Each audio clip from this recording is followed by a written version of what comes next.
night that there'd be an extra £2 billion for mental health services made by the Chancellor on universal credit. Philip Hammond had tried to ensure, because there was a rebellion in the offing that from Conservative MPs, that the worst affected would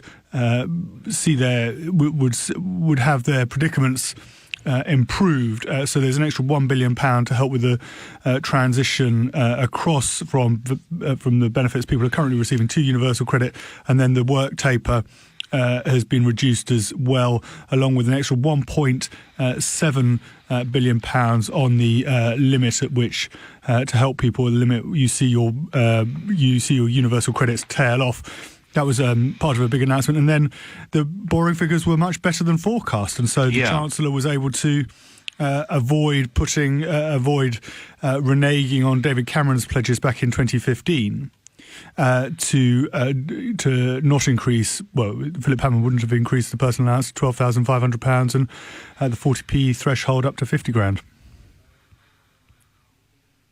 The Prime Minister pledged austerity is over.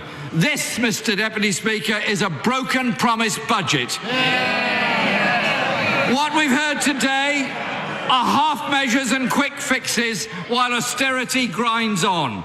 And far from people's hard work and sacrifices having paid off, as the Chancellor claims, this government has frittered it away in ideological tax cuts to the richest in our society. Mr. Deputy Speaker, they said austerity would mean the deficit would close by 2015. Today, the Chancellor has confirmed it will still be there 9 years later in 2024. Jeremy Corbyn alluding there to the fact that actually the structural deficit in 2024 is going to be around £19 billion. George Osborne, of course, had promised when he was Chancellor to eliminate the deficit and be running a surplus by 2020. That isn't obviously going to happen now. No, it's a funny concept, though, Theo, isn't it? Austerity. Yeah. You know, I mean, it sounds like, the government's being incredibly mean at every level. And whilst there have been cuts in public services, I noticed that since the Tories came to power in 2010, the national debt then was £650 billion, and it's now £1.8 trillion. It's touching. I think the latest figures. It's touching two trillion pounds. So it's a little bit difficult to talk about austerity when we're still borrowing vast sums of money. There were two back in 2010, 2011. There were two ideas put forward. Of course, the one that won out was the one put forward by the Chancellor at the time, George Osborne, that in order to deal with the structural deficit, which at the time stood at £160 billion a year, you needed to cut the spending. And then the other idea was Ed Balls's, the Shadow Chancellor's, which was relying on Keynesian economics, is that by investing in public infrastructure projects, you keep the economy ticking over, you have fewer people on benefits, you have greater tax receipts, and therefore you're able to pay off the nation's credit card much quicker. Now, George Osborne went down the austerity route, and it was, Labour ended up apologising under Ed Miliband for their management of the economy under Gordon Brown. But nevertheless, to have thought back then that we'd now end up in a situation where the Tories are trying to ape Jeremy Corbyn in ending austerity when I know. 8 years ago, it would have been sacrilege to suggest anything other than going down the George Osborne route. You couldn't really invent it. No. You couldn't really invent it. And on Brexit, one little point here. I noticed that NHS funding is to rise by £20.5 billion in real terms over the next 5 years. Yeah. It's a big increase. That, of course, is slightly more than the famous £350 million a week, isn't it? It is slightly more than £350 million a week. But the Chancellor is trying to turn this on its head, and he's saying to, and this was a point picked up by Jacob Rees-Mogg over the weekend and this morning with Nick Ferraro on LBC, is that if you don't go along with the idea that Theresa May has a deal, all of this extra money for schools, all of this extra money for the NHS, for mental health provision, for planting more trees, for it's all going to go out the window. I'm going to have to come back to the House of Commons for a new budget in the spring, which would have just been a very nice, easy spring statement. I'm going to come back with a new, really difficult, hard budget that you're going to have to swallow if we go down the route of a no-deal Brexit. And that's angered many Brexiteers within the Conservative Party who are saying, well, this is just... I don't know what Project Fear Mark we're on right now, Nigel. No, Project Fear Mark 3 from their point of view. The Chancellor and the Treasury, the bastion of Remainers, as Mr. Rees-Mogg, or Ramonas, as Mr. Rees-Mogg referred to it this morning, simply trying to put the frighteners on the British public that they have to accept Theresa May's deal, because if they don't accept Theresa May's deal, then they're going to have more austerity. And we'll see more of that argument in the next few weeks, I'm sure. Theo Usherwood, thank you very much indeed. Well, there we are. Hammond has spoken. The Chancellor, he tells us the era of austerity is finally coming to an end. He announces increases for the National Health Service, cuts on business rates. He says he can do this because the deficit has fallen more sharply than they'd hoped for. So tell me, do you trust the Conservatives when they say austerity is coming to an end? And if you think, no, not a chance, they don't mean it, they're not being truthful, call 0345 6060 973. Or maybe you think, actually, it's taken a long time, but they're getting there at last. Text to 84850. And when you hear Jeremy Corbyn saying that it's a budget of broken promises, do you trust any of them? Let me know what you think by tweeting, using the hashtag Farage and LBC at LBC. I'm going to go to Rudy in Exeter, our first caller on this subject. Good evening, Rudy. Hi, Nigel. So I don't know if you. We'll put it this way, Nigel. I will not be bought by this fake budget to think that they can buy me off in order to accept whatever deal that Theresa May gives. You know, and have you noticed it's a bit of a deja vu of an Osborne of if you don't accept this deal, then tomorrow is exactly the same deja vu of fear-mongering tactics. And I will Rudy, let's just remind everybody what you're talking about, because this was during the referendum, with about a week to go, when it looked like, gosh, you know, Remain were not as far ahead in the polls as they feared. And George Osborne said if we voted Brexit, there'd be an emergency budget, didn't he? With big tax increases, interest rates going up. So you see this. So you do think this is Project Fear Mark 2? Oh, definitely. That's exactly why he's doing it. It's like saying, if you don't accept the deal that May... Because he's a Remainer. You know, and like Osborne was a Remainer. He's doing this to try and scare people in order to vote the Tories in again if there's an election. And if you don't accept the deal, then there's going to be all this austerity. Well, we will be better off because we won't have to pay nearly $60 billion on this deal. So you are totally unimpressed, Rudy. Yeah, it makes no difference to me. I still feel the same, and I will not be bought by these cheap budget tactics. Thank you. Rudy will not be bought. Nigel, is austerity ended or coming to an end? It can't be both. Which one is it? Mrs May said one thing. The Chancellor said something else. I don't trust them, says T. Corbyn, if he was in charge, back to strikes and the good old days, says Dave. Why have the bankers got away with the mess they caused? Well, we're here to pick up the bill. Adrian, that's a point I think we've all been debating over the course of the last 10 years. The bankers were allowed to get away with it because Gordon Brown changed all the rules and let them get away with it. But of course, you're right. It's the taxpayer that bailed them out. You're listening to the Nigel Farage Show exclusively on LBC, and it's now 6:15. So Philip Hammond in the budget says the era of austerity is coming to an end. Public finances are a lot better than predicted. Tax revenues are up. Therefore, there is a bit more money to spend, particularly on the health service, but equally some cuts in business rates and a budget that some will say, well, this actually looks pretty good. But, he warns, if you don't accept the Prime Minister's deal, if we were to leave without a deal, then all of this would have to be scrapped and we would need to have another budget in the spring, an emergency budget, a bit like the one that Osborne promised before the election. But on that basic statement, that austerity is now coming to an end, that the good days are on their way. Do you trust them? Do you believe them? 0345 6060 973. Katie is calling from Lewis in Sussex, a new caller to the show. Good evening, Katie. Hello, Nigel. So do you believe them when they say that austerity is coming to an end? No, because I think they have to take something off the top 1, 2, 3, 4, 5% of the population that exist in this country for that to happen. Right. I mean, this is an interesting one, isn't it?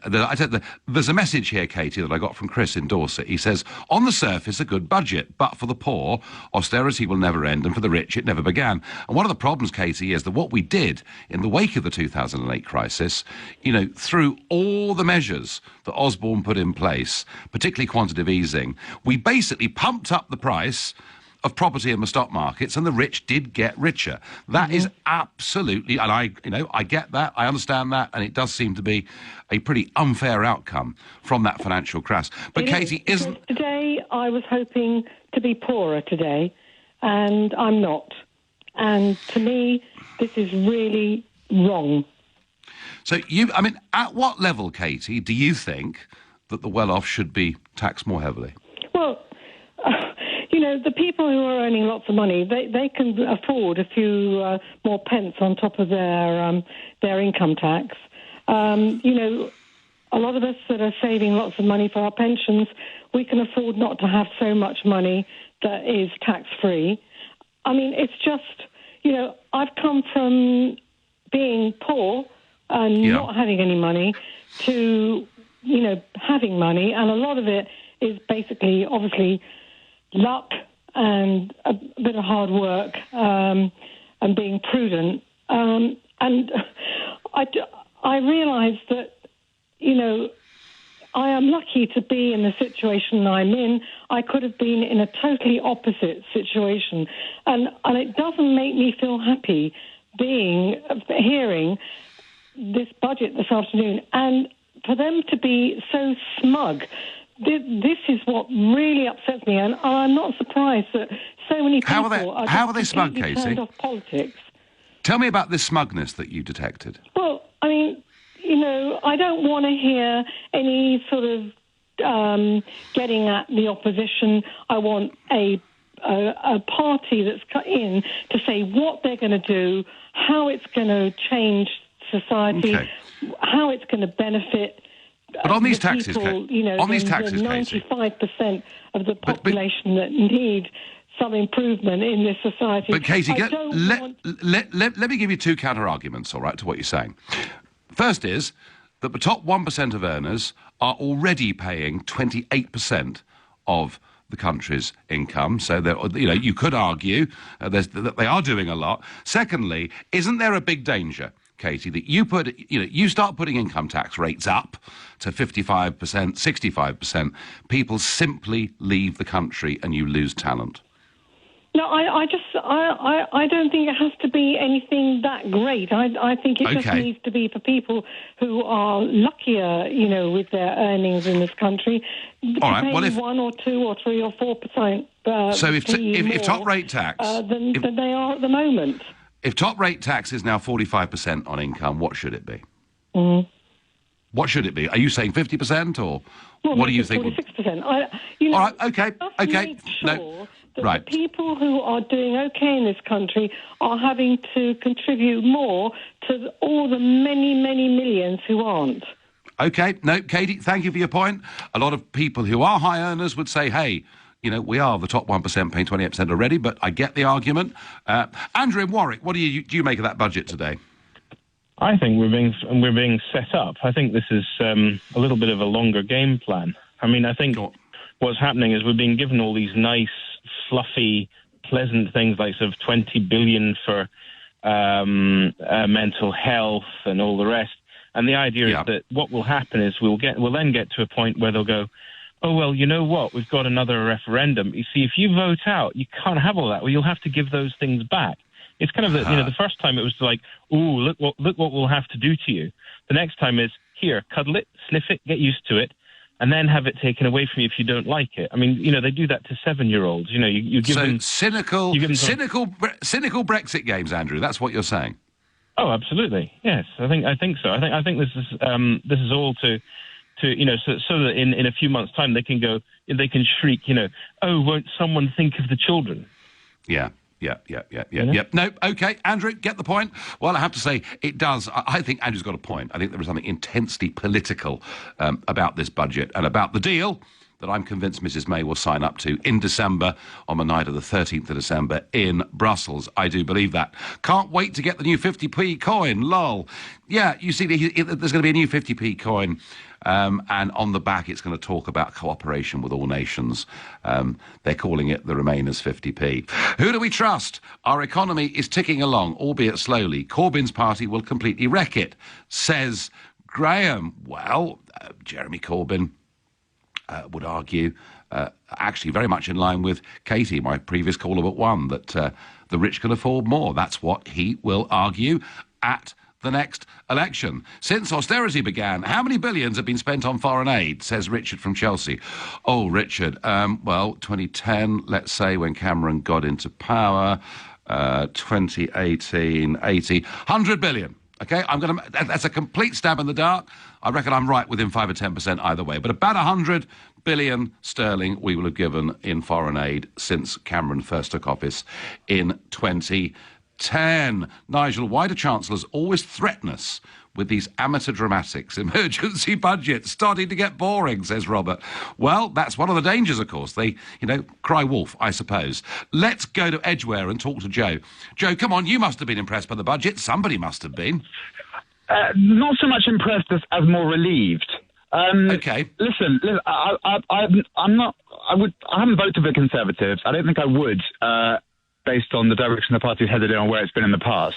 But we've had the biggest decrease in public spending and the smallest state since just before World War II. So any sort of relief is welcome. I sort of agree with the lady who spoke before, because ultimately, without sort of a comprehensive overhaul of the taxation system, it's not going to be where I want it to be. But I wanted to pick up on something you said earlier about George Osborne and promising the punishment budget, which obviously never happened. It does seem a little bit boy cried wolf to me. But the wolf did the boy did get eaten in the end.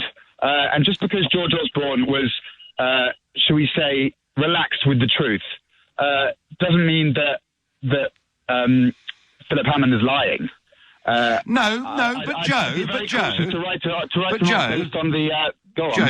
Joe, 2 years after what the Chancellor told us would be an economic cataclysm, the public finances are very much better than any of us expected. That kind of says to me that Brexit may not be the disaster it's often painted out to be. But nothing's actually happened yet, Nigel. You know this. You know. But we were told it would happen immediately. Yeah, so we were lied to. Everyone knows everyone lied in the referendum. You did. George Osborne did. Everyone Joe. lied in the referendum. No, Joe, you name me. Joe, name me one lie. Name me one lie I gave in the referendum, please. That poster you stood in front of. What did that have to do with the EU? Absolutely everything, and I'll be talking, actually, in a couple of minutes, I'll be talking about Chancellor Merkel and why she's had to stand down today as the leader of her political party, all related directly to that poster. And whether you liked it, Joe, or not, it certainly wasn't untrue. Anyway, Joe, I'm not going to impress you on that one, but Joe feels relieved, and actually, shopkeepers out there will feel relieved. People who believe in the National Health Service today will feel a bit relieved. Beer drinkers will feel relieved. There is no increase in the beer duty. So, on the face of it, it's not a bad budget. As I say, for at last, many years after predicted, but at last, public finances are a lot better than we thought they were going to be. It's just the sheer politicisation around Brexit that I find really difficult. And around that, I certainly don't trust them. Tell me, do you trust the Conservatives when they tell us the era of austerity is coming to an end? You're listening to the Nigel Farage Show, exclusively on LBC. It's now 6:30.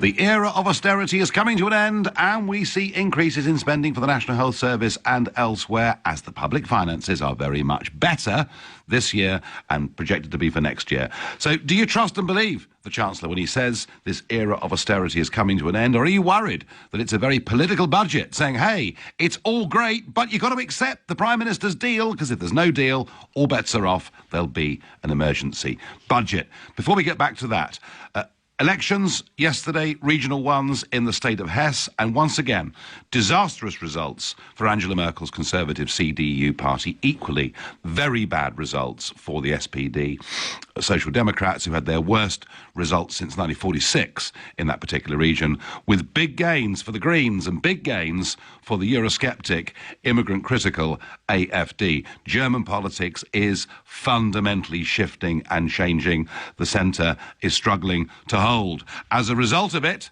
Angela Merkel has announced today that she will be standing down as the leader of the party. It'll be an orderly transition. There'll be a contest, I guess, over the course of the next few months, but she wants to stay in as Chancellor until the end of 2021, at the end of this term. Whether she can survive that long, I don't know. And it is very interesting to reflect. I mean, this has been an absolutely extraordinary political career. She has been so solidly in charge of Germany now for 13 years.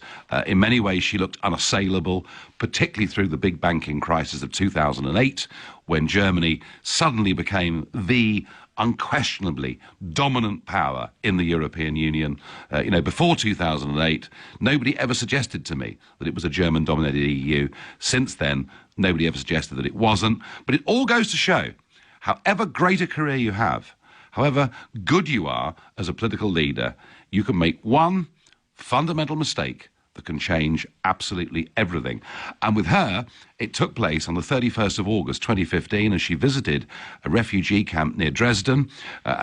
Remember, the great migrant crisis across the Mediterranean began in the April of 2015. She'd been heckled by some protesters, and this is what she had to say in response. An diese Dinge herangehen muss sein, wir haben so vieles geschafft, wir schaffen das.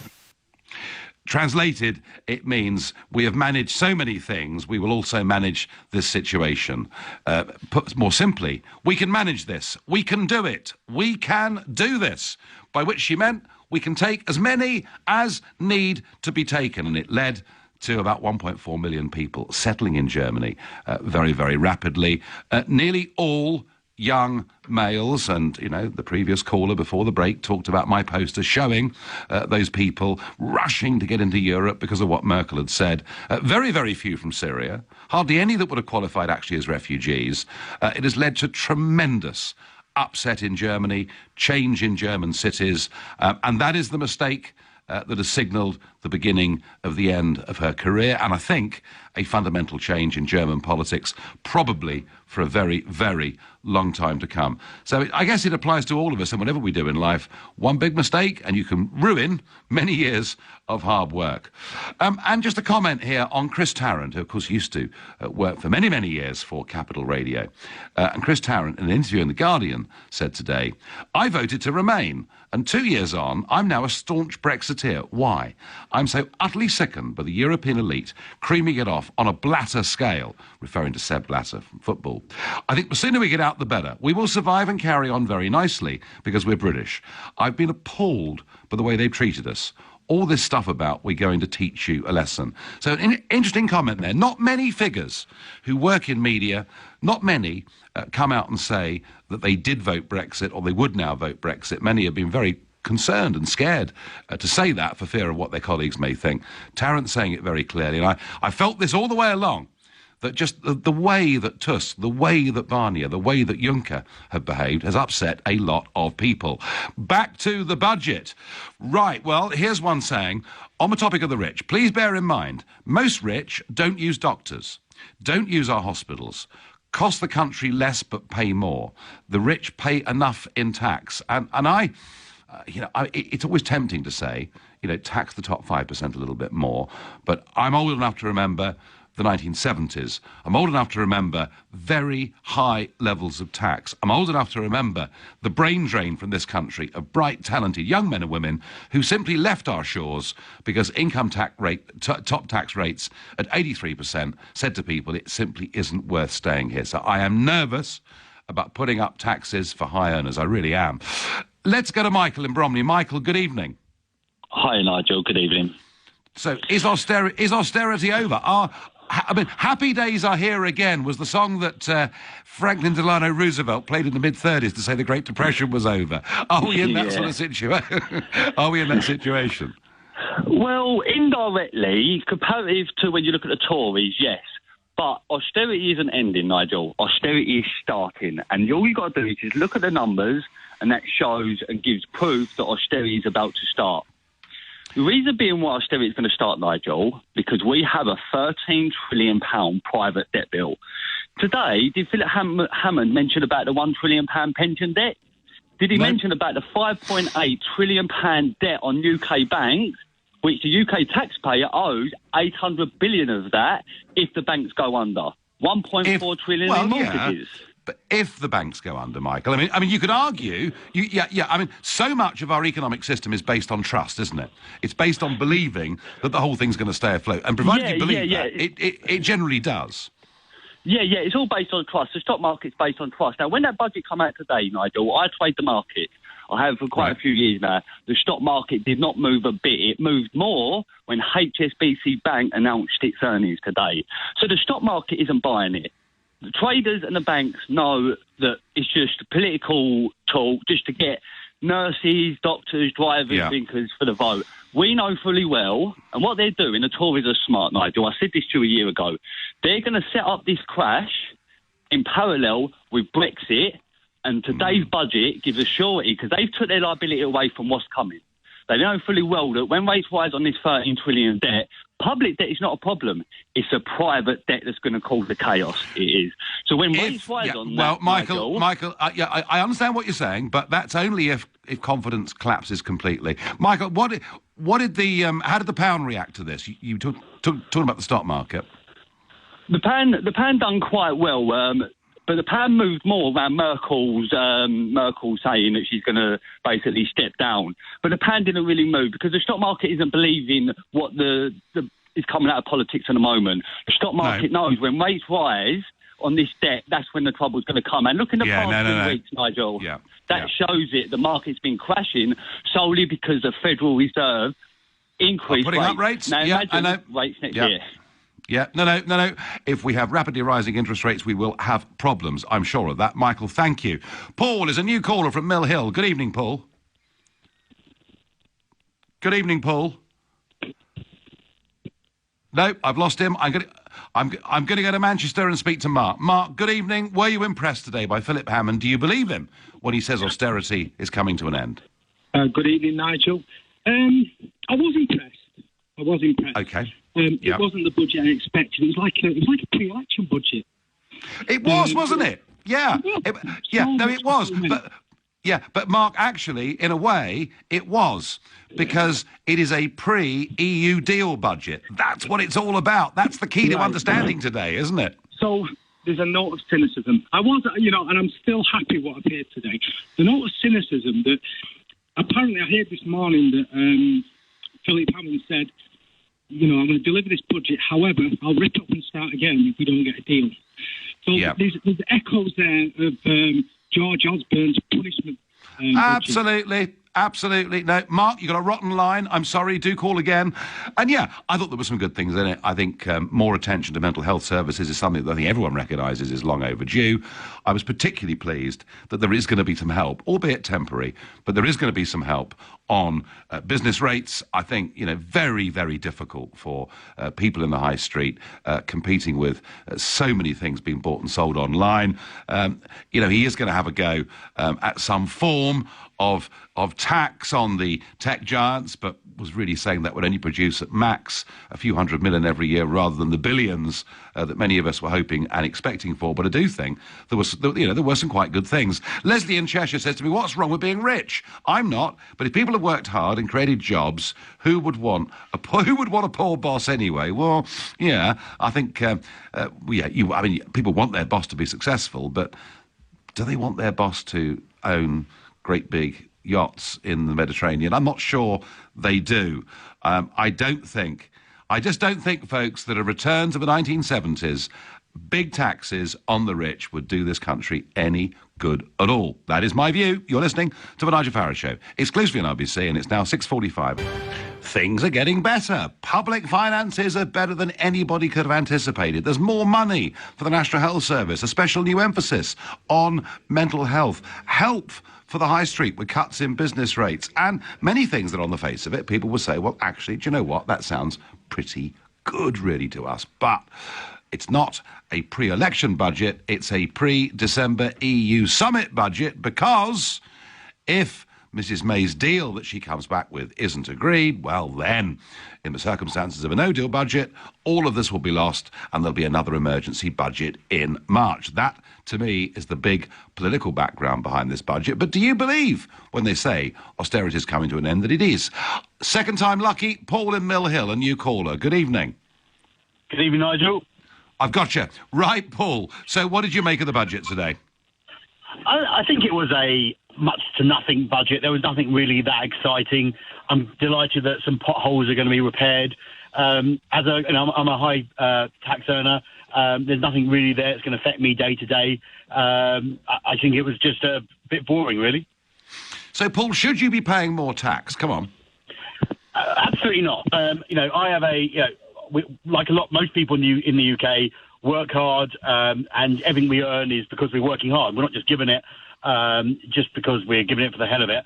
And reality is, by default and percentage-wise, I am paying more tax per person because I'm earning more. And also we're paying more tax because we have a higher earner.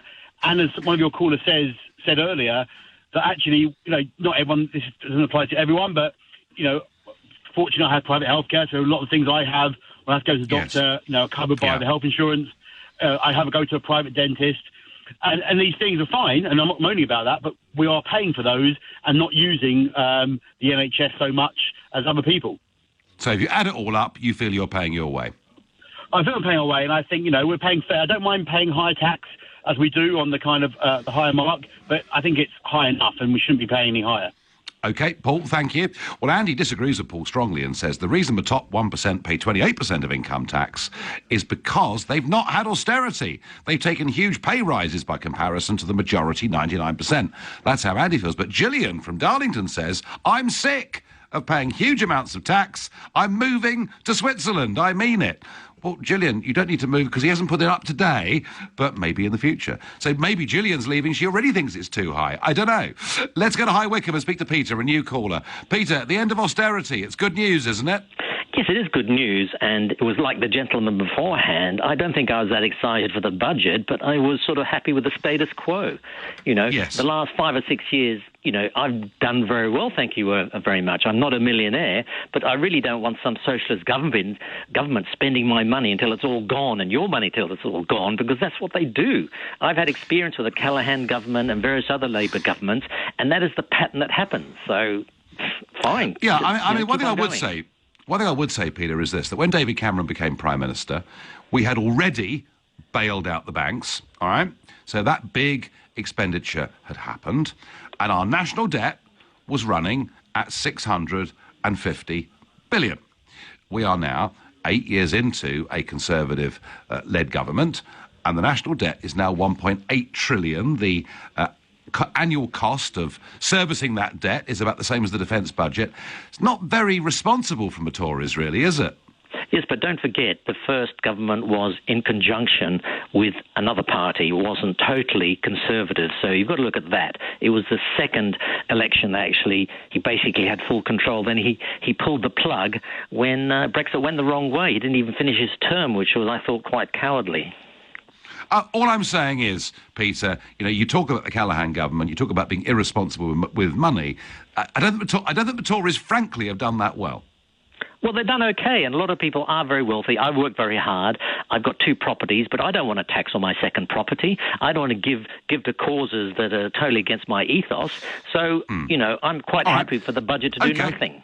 So is the balance for higher earners and what they pay, do you think it's about right? Look at high earners, 1 to 2%. Possibly their tax should go up to 60%, all right? But all they'll do is they'll go offshore.